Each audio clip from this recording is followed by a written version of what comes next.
Nah, tentang blackout, perlu kita membedakan mana yang merupakan legit warning atau legitimate warning atau peringatan, warning untuk kita waspada, dan itu memang legitimate, memang ada kebenarannya.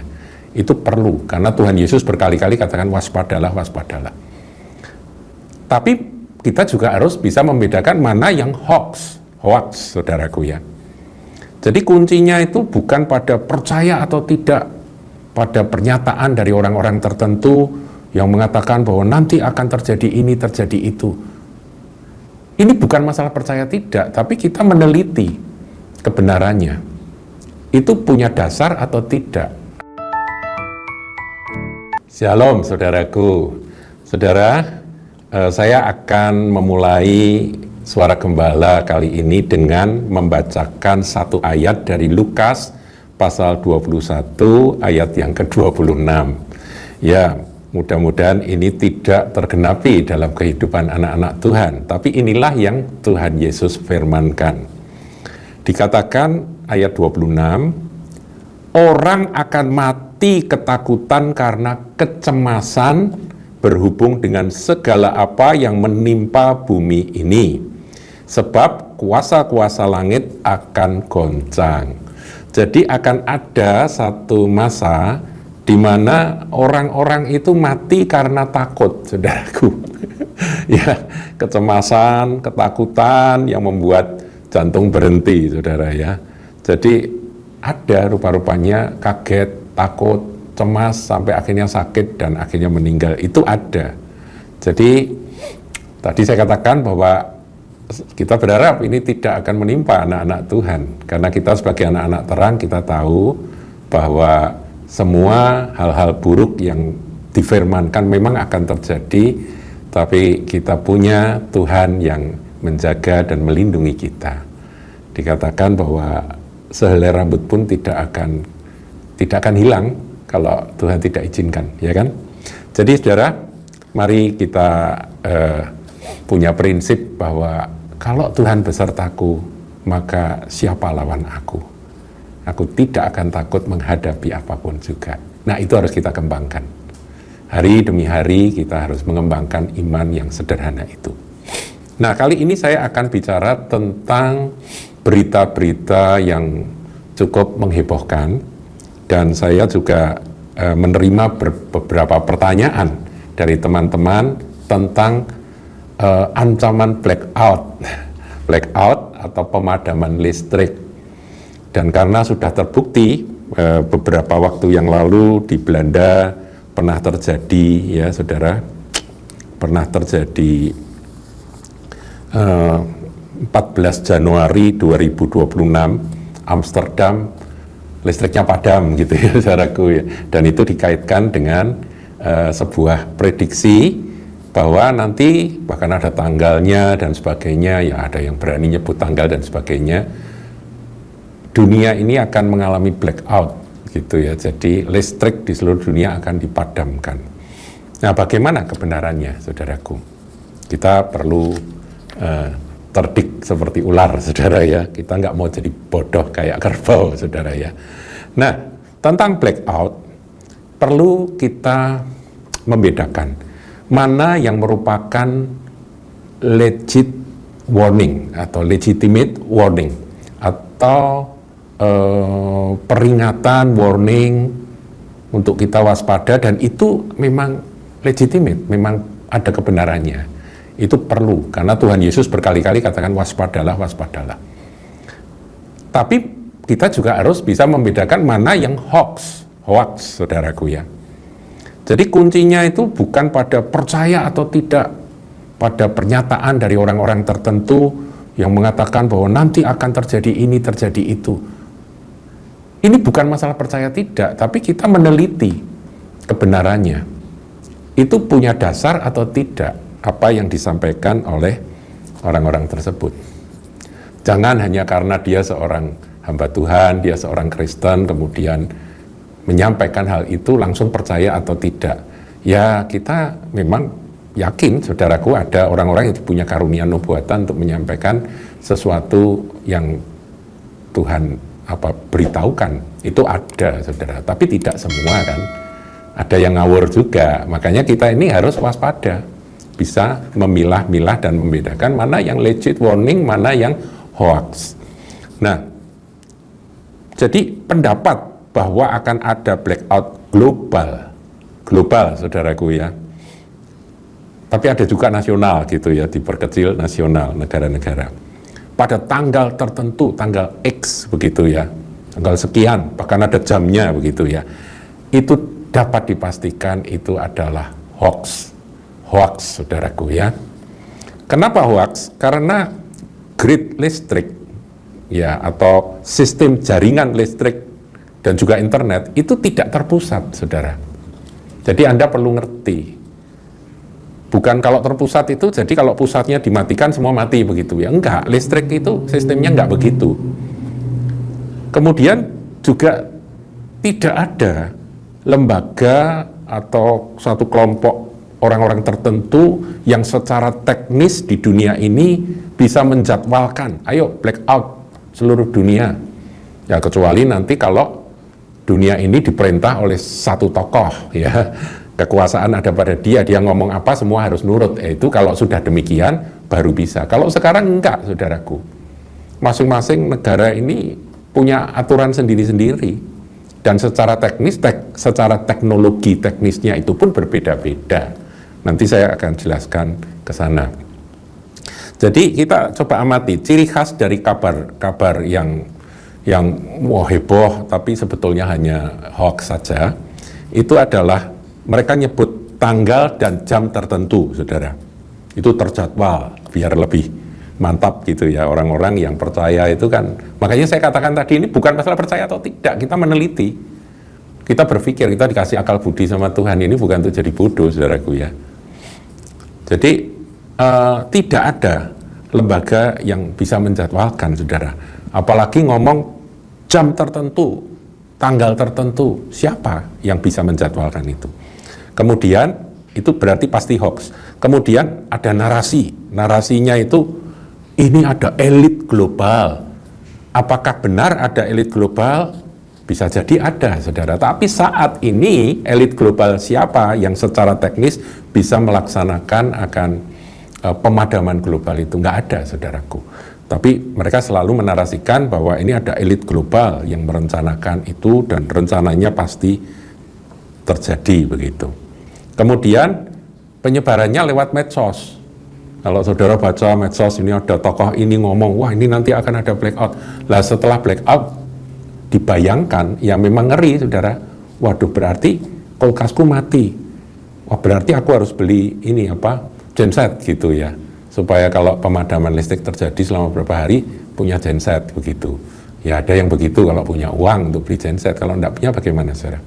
Kemudian ada juga yang berpikir, wah nanti bagaimana ya kalau nggak ada listrik, yang gedung-gedung tingkat tinggi ya mereka pakai genset juga, dan pemikiran jadi macam-macam, saudaraku ya. Nanti saya akan sampaikan juga bahwa bukan hanya listrik tapi internet juga akan mati ya, nanti ada bagiannya, saudara.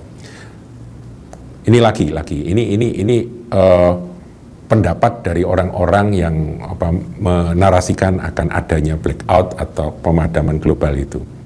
Siapa yang memadamkan? Oh, itu PBB yang bisa memadamkan. Kemudian ada WEF, ya WEF itu World Economic Forum, jadi forum ekonomi dunia. Saudaraku, mereka itu nggak punya otoritas teknis atas jaringan nasional dari bangsa-bangsa negara-negara itu. Nggak punya, saudaraku. Baik WEF maupun PBB nggak punya. Dan tidak ada mekanisme operasional untuk melakukan itu. Nggak ada. Jadi saudara jangan percaya kalau dibilang itu WEF, konspirasi dari elit global dan sebagainya. Jangan mudah percaya. Jadi ini hanya sekedar penyebaran rumor, berita, isu yang dilebih-lebihkan, yang menjadi fear mongering, yang mana membuat orang itu takut, menciptakan kecemasan secara bagi masyarakat ya, kecemasan yang membuat mereka takut akan bahaya yang akan datang. Jadi yang dimanipulasi adalah emosi dari masyarakat. Nah, saudaraku, yang juga sering disampaikan adalah adanya satu serangan cyber. Nah, kalau saya ngomong cyber ini kan teknologi masa kini, saudaraku ya. Dan apakah satu serangan cyber akan mampu mematikan listrik dunia dalam satu saat? Ya, jawabnya tidak ada. Ya, kemudian saudara, kalau saudara cari data ada SCADA, SCADA, listrik. Apakah SCADA? SCADA itu singkatan dari Supervisory Control and Data Acquisition. Jadi ini adalah sistem kendali yang berbasis komputer yang mengendalikan dari jarak jauh terhadap apa saja. Itu SCADA. Nah, SCADA listrik itu tuh nggak ada sekarang, belum ada. Nah, kalau sudah tanya apakah nanti bisa? Bisa. Kalau nanti saudaraku, kalau pemerintahan itu sudah terpusat pada satu kekuasaan tertentu, kemudian semua bangsa-bangsa negara-negara diperintahkan dan harus terintegrasi dengan komputer mereka, itu bisa. Cek gitu, mati semua gitu bisa. Tapi itu nanti, kalau sekarang ini belum bisa, saudara. Sekarang ini siapa yang punya komputer yang mengendalikan akan seluruh jaringan listrik di dunia? Itu nggak ada, saudaraku. Ini hanya fiksi teknis, fiksi, saudara ya, fiksi. Ini khayal. Ada di film barangkali, saudaraku ya. Tapi saya percaya bahwa di masa depan ini bisa terjadi, tapi bukan sekarang. Jadi kalau sekarang saya mendengar ini, jangan mudah percaya. Nah, blackout yang perlu diwaspadai, ini penting. Apakah blackout bisa terjadi? Bisa, saudara. Pemadaman listrik berapa kali kita sering ngalami ya. Itu karena apa? Ya macam-macam, saudaraku. Itu macam-macam, saudara. Itu karena cadangan daya menipis ya. Tapi biasanya itu kan regional ya. Kemudian misalnya PLTU, tenaga uap. Itu kan pakai batu bara yang memanaskan air sehingga ada uap, dan tenaga uap itu dipakai untuk menghasilkan listrik di power plant masing-masing. Nah, itu PLTU itu, saudara ya, tiba-tiba kalau batu baranya terlambat datang sehingga tidak ada yang bisa memanaskan itu, supaya menghasilkan uap itu, tenaga uap itu, air yang dipanaskan itu, pemanaan bahan bakarnya nggak ada. Nah, itu menipisnya ini, saudaraku ya, menipisnya cadangan daya. Nah, ini bisa, tapi biasanya kalau demikian itu dari pihak PLN kalau di Indonesia akan memberitahu bahwa akan ada pemadaman, begitu ya. Jadi biasanya selalu didahului dengan pernyataan resmi yang valid dari operator listrik, yaitu kalau di Indonesia PLN, kalau di Eropa operator grid Eropa, ya ada. Itu mereka mendahului. Nah, kemudian ada pertanyaan, saudara. Pertanyaannya, nah itu kok di Belanda tanggal 14 Januari 2026 tiba-tiba Amsterdam blackout? Itu kok tidak ada pernyataan atau pengumuman yang mendahului? Nah, saudara perlu tahu, penyebab blackout atau pemadaman listrik tiba-tiba di Amsterdam, Belanda tanggal 14 Januari 2026 yang biasanya jadi acuan, itu loh buktinya, buktinya terjadi di Belanda, begitu ya. Itu karena terjadi ledakan di fasilitas distribusi listrik yang secara tiba-tiba yang tidak terduga, tidak bisa diprediksi. Ini force majeure, saudaraku, ini adalah suatu keadaan yang tidak terencana. Ya, kecelakaan gitu ya, saudara ya. Jadi kejadian tak terduga, yaitu kecelakaan, bisa terjadi. Lah power plant ngalami ledakan, ya mati, saudara. Nah, setelah itu pihak berwenang mengirimkan peringatan kepada masyarakat. Ini darurat melalui ponsel masing-masing. Warga diberitahu supaya mereka tahu bahwa pemadaman ini terjadi, sehingga mereka menghindari akan hal-hal yang bersangkut paut dengan listrik. Misalnya penggunaan lift dan sebagainya, itu supaya dihindari. Nah, Tapi sudah terjadi, saudaraku.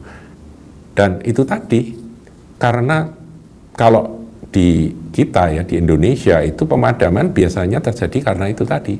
Batu baranya habis, cadangan menipis, kemudian ada cuaca ekstrim, cuaca panas ekstrim, sehingga pemakaian AC di mana-mana overload. Nah, itu beban puncak, saudara. Itu bisa bluk mati, saudara, karena terlalu berat bebannya. Kemudian ada perawatan atau pemeliharaan overhaul dari mesin-mesin power plant, ya, itu juga mengharuskan para pelanggan ngerti bahwa akan ada pemadaman. Kita sering ada ya pengumuman, nanti daerah ini akan ada pemadaman demikian. Itu yang normal. Nah, sekarang cuaca ekstrim tadi saya singgung, saudaraku ya. Cuaca ekstrim tadi misalnya badai juga, adanya badai itu membuat transmisi rusak, kena badai, angin badai gitu. Nah, ini tentunya padam, saudara, karena ada kerusakan. Kemudian ada El Nino. El Nino itu kan panas yang berkepanjangan sehingga terjadi kekeringan, tidak ada air. Kalau ini PLTA yang mengandalkan tenaga air, kalau airnya kurang ya terganggu, saudaraku. Demikian ya. Jadi itu penyebab-penyebab terjadinya blackout. Tapi ini bukan cyber, saudaraku. Bukan cyber. Nah, mungkin saudara bertanya, bagaimana dengan sabotase? Ya kalau sabotase bisa-bisa jadi, saudara. Ya misalnya satu power plant ada sabotase di situ, kemudian mati gitu ya lampunya ya, ada orang yang menyabot kemudian dimatikan. Itu ya satu daerah yang mengandalkan akan pasokan listrik dari power plant tersebut mati. Tapi power plant di Indonesia itu jumlahnya, saudaraku, ribuan. Saya sampai cari data ini loh, khususnya Indonesia ya. Jadi saudara jangan mudah-mudah percaya. PLTD ya, jadi pembangkit listrik tenaga diesel itu ada 5.258 unit dan tersebar di 2.130 lokasi. Nah ini masing-masing kan berdiri sendiri-sendiri, saudara. Sabotase di satu tempat ya akibatnya yang dilayani oleh power plant tersebutlah yang mengalami pemadaman kalau sabotase. PLTG gas ya itu ada 193 unit, PLTA ada 162 unit air, saudara. Yang itu kalau kena El Nino ini bisa terganggu. PLTU 126 unit, ini tenaga uap. Ya ini yang pakai batu bara itu, saudara. PLTB tenaga angin Bayu, PLTB-nya itu B Bayu. Itu 150 unit. Jadi ada banyak, saudaraku. Nah ini kan masing-masing berdiri sendiri-sendiri. Jadi blackout total nasional itu hampir mustahil, saudara. Dan serangan cyber kan tadi sudah saya jelaskan tidak ada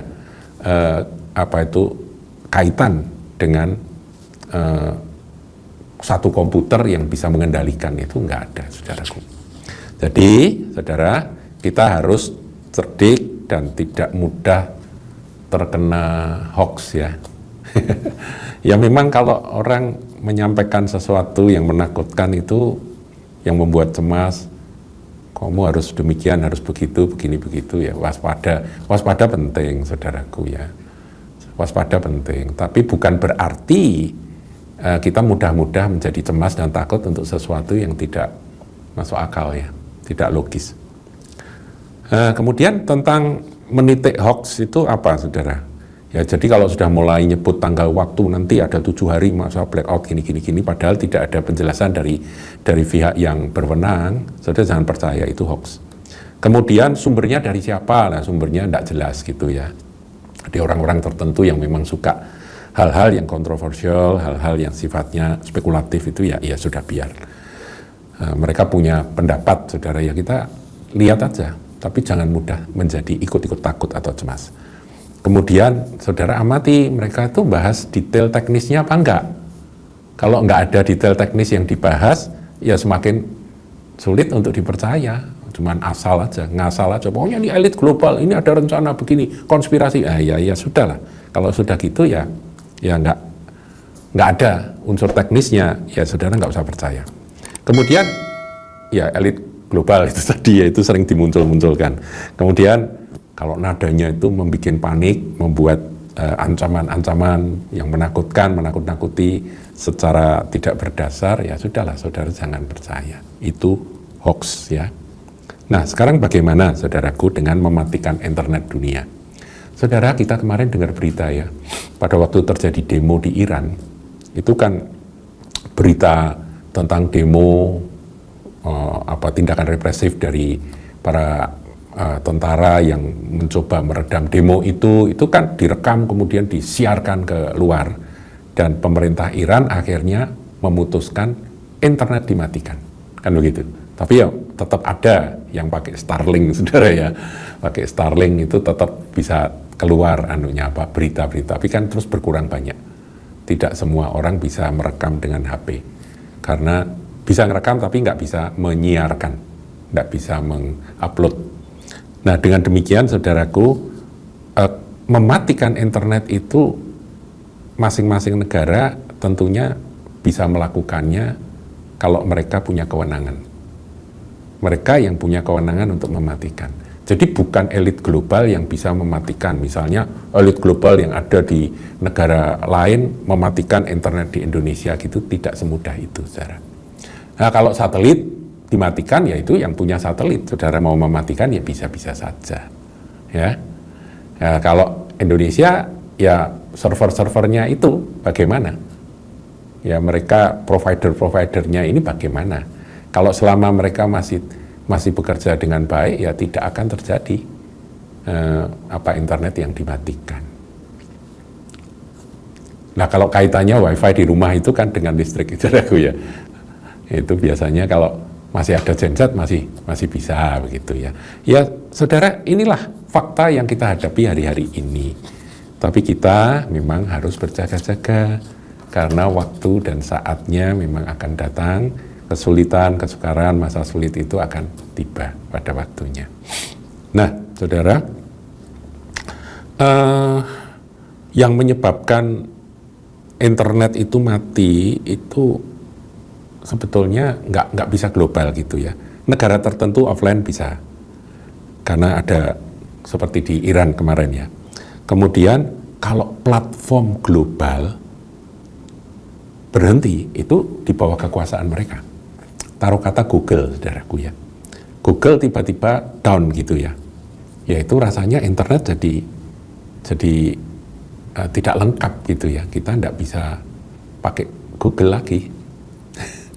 Betul ya, saudaraku ya, itu bisa, kalau itu bisa. Jadi paling-paling ya sejauh itu. Sejauh itu. Saudara terus tanya, lah apa kita enggak bisa transfer uang? Lah selama internet di dalam negeri tetap jalan, bisa tetap, saudara. Tetap bisa. Ya, saudara tetap bisa bayar pakai kris, tetap bisa. Jadi demikian, saudara ya. Kabel laut putus itu pernah ya terjadi ya, sehingga ada internet terganggu, tapi sebetulnya internet itu selama ini tidak pernah mati total, kecuali memang yang pemerintah yang punya kuasa, yang punya otoritas mematikannya. Jadi WEF atau elit global akan mematikan internet ini tanpa dasar teknis sama sekali. Ya, jadi satu-satunya ancaman lintas benua untuk internet itu adalah badai matahari ekstrem. Tapi ini sangat jarang ya.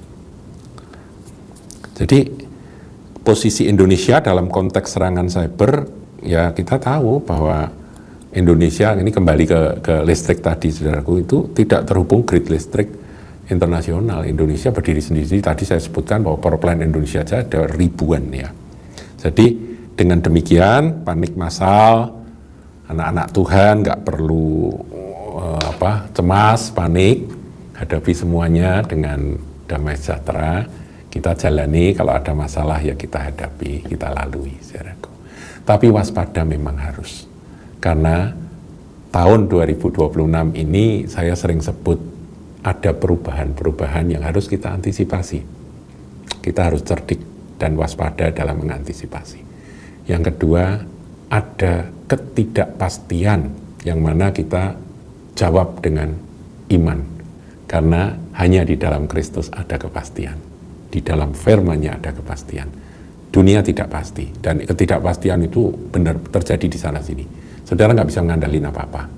Kemudian yang terakhir, ya waspadalah, saudaraku. Waspada penting, tetapi bukan berarti takut, cemas. Bahkan tadi saya awali dengan firman, ada orang yang ketakutan sampai mati, saudaraku. Ya, Tuhan Yesus memberkati. Jangan lupa like, comment, share, dan subscribe channel GKBK Hal Semarang.